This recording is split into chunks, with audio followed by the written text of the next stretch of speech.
The bread was still warm when I sat down across from her. I had carried it from the oven myself, wrapped in a dish towel, and set it on the table between us, like an offering. My hands were shaking, and I pressed them flat against my apron to keep them still. It was a Tuesday in August, 3 weeks before my wedding. Sunlight was coming through the kitchen window in long, late-afternoon slabs, and the house smelled like yeast and wood smoke and something I couldn't name, the particular scent of a summer day that's about to end. My mother was shelling beans. Her hands moved without looking, the soft pop and rattle of each pod a kind of rhythm, a kind of armor.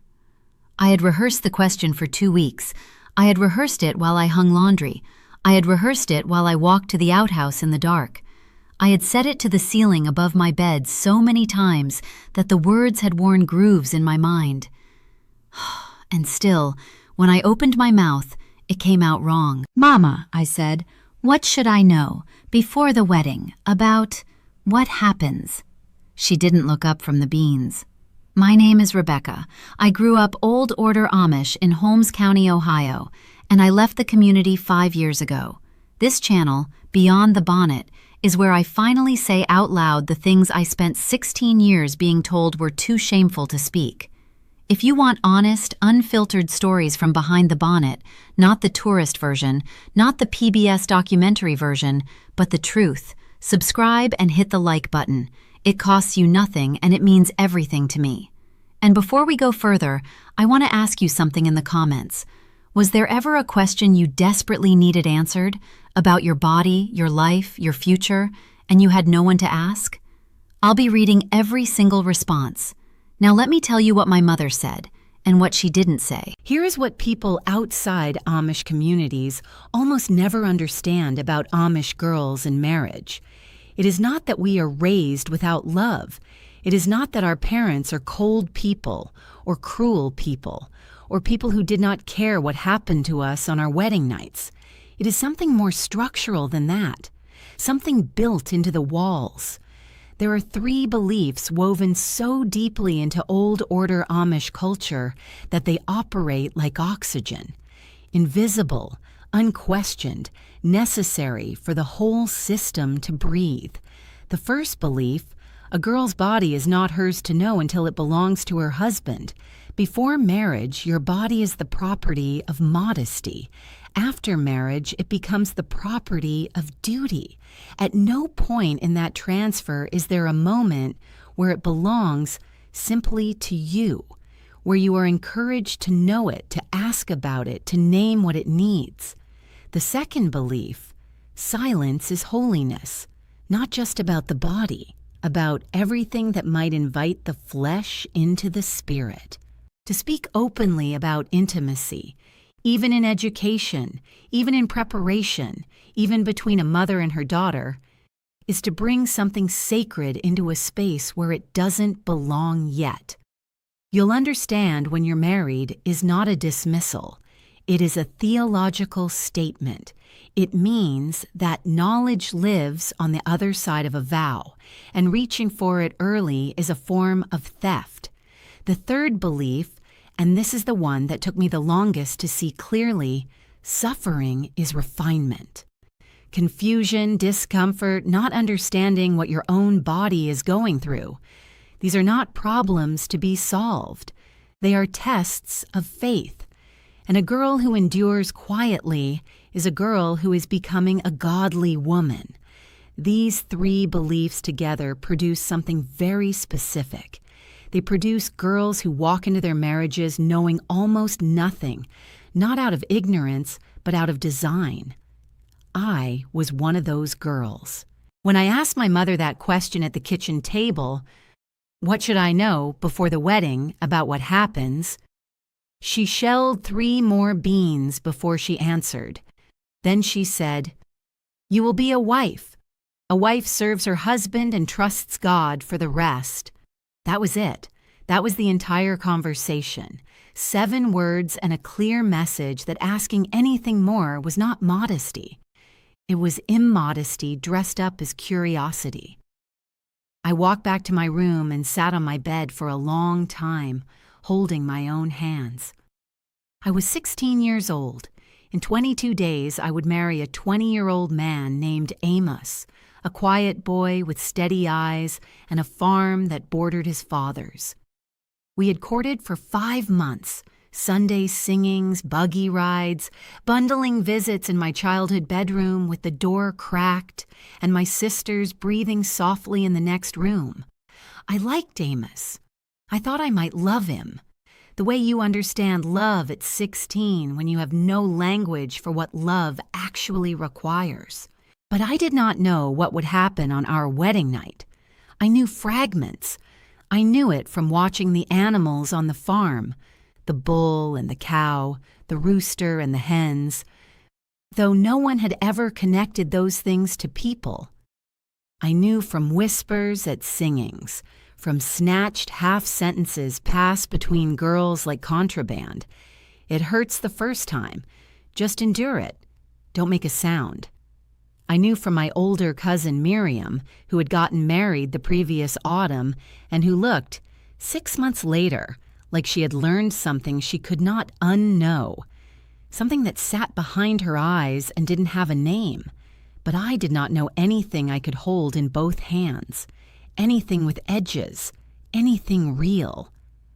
Our wedding was on a Thursday in September, 300 guests, 4 hours of sermons on submission and yielding and the godly household. The bishop read from Ephesians with the particular weight a bishop uses when he wants the words to press like a thumb against a bruise. By the time Amos and I were alone that night and in the small bedroom at the back of my parents' house, a kerosene lamp lit on the windowsill, my wedding dress folded over the chair, I had been awake since 4 a.m. My feet ached. My neck was stiff from sitting straight on a hard bench through the ceremony.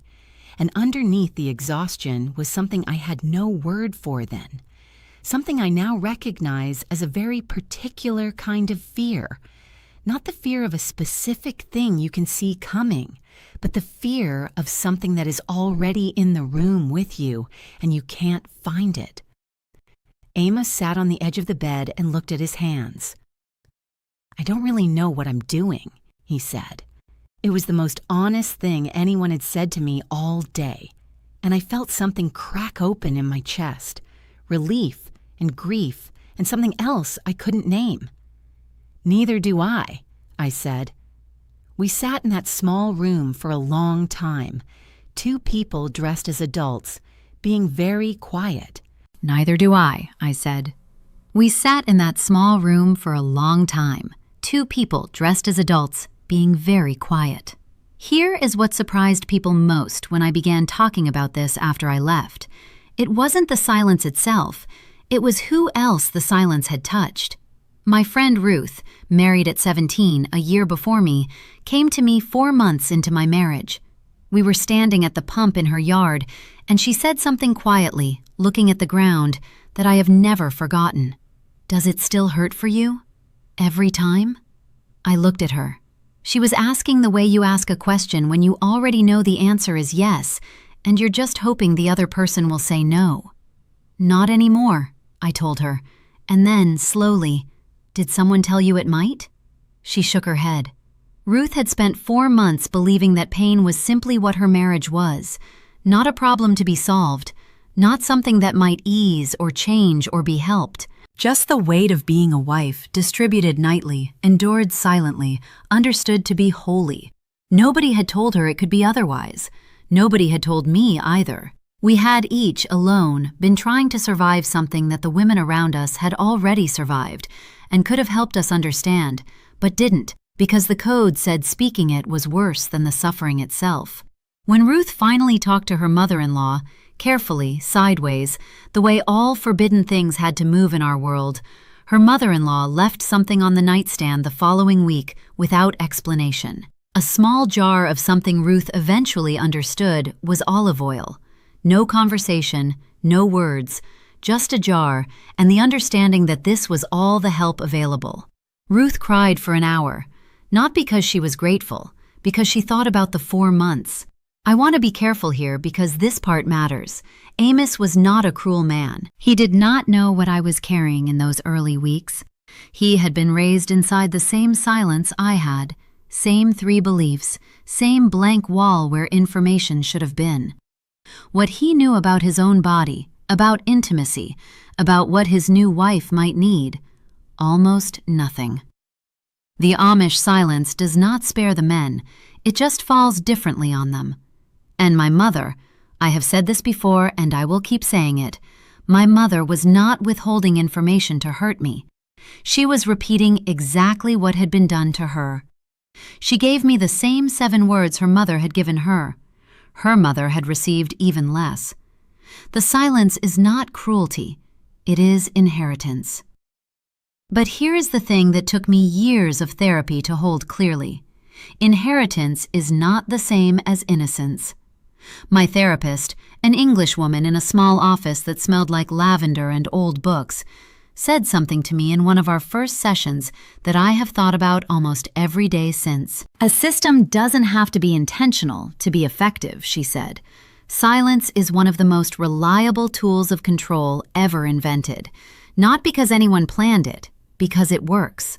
A girl who doesn't know the language for her own experience cannot describe it. A girl who cannot describe it cannot ask for help. A girl who cannot ask for help cannot require change. The silence keeps the structure intact across generations, without anyone needing to enforce it, because the women inside it enforce it on each other, on themselves, and then on their daughters, not out of malice, but out of the deep, sincere belief that this is what holiness requires. That is not an accident. That is a system. The Amish world gave me things I carry with genuine gratitude. A work ethic that has seen me through every hard season since I left. A faith that is smaller now, quieter, rebuilt from pieces, but real. The memory of community so dense and particular that I still sometimes wake up at 4 in the morning and reach for it like a thing I set down somewhere and can't find. I do not tell this story to shame the community I came from. The people who raised me were trying to do right by their understanding of God and goodness and the proper order of a woman's life. I believe that. But trying is not arriving, and good intentions do not change what happened to Ruth in those 4 months. They do not change what happened to me in the first weeks of my marriage. They do not change what is happening right now, tonight, to girls in farmhouses across Ohio and Pennsylvania and Indiana who are lying in the dark next to their new husbands, enduring something in silence that they don't have the words to name and don't know they have the right to change. The silence was not holy. It was harm dressed in modesty's clothing, and I am done being quiet about it. So to answer the question in the title, what did my mother say when I asked her what I should know before my wedding? 7 words, and the loud, clear message of everything she didn't say. I walked back to my room that evening and sat with the warm bread I had carried in as an offering, now gone cold. I sat with the question I had rehearsed for 2 weeks and the answer that had fit into a single sentence. I sat with the 3 weeks I didn't yet know were coming. The mornings I would rise before dawn and pull on my dress and start the stove and feed the animals while carrying something I had no name for and no permission to discuss. And I sat with this. Nobody around me thought they had done anything wrong. That is the part that still finds me sometimes, in the middle of ordinary days, and sits down beside me. If you grew up in a world where asking questions about your own body was treated as a kind of sin, I see you. If you were handed into marriage with information so incomplete it barely deserved the name, I see you. If you endured something in silence because you had been taught so thoroughly that silence was faithfulness that it didn't even occur to you to speak, I see you. You were not broken. You were not immodest for wanting to know. You were not deficient in faith for having questions. You were just never told. And that is not the same thing as not deserving to know. Leave me a comment. Tell me. Was there a question you needed answered at 16 about your body, your future, what was coming, that nobody ever answered? You don't have to share the whole story, even just, yes, I will read it. If you want more honest, unfiltered stories from behind the bonnet, subscribe to Beyond the Bonnet. I am just getting started. There is so much still left to say. Until next time, your voice was always yours. They only borrowed the silence. Choose your freedoms wisely. They might just save your life.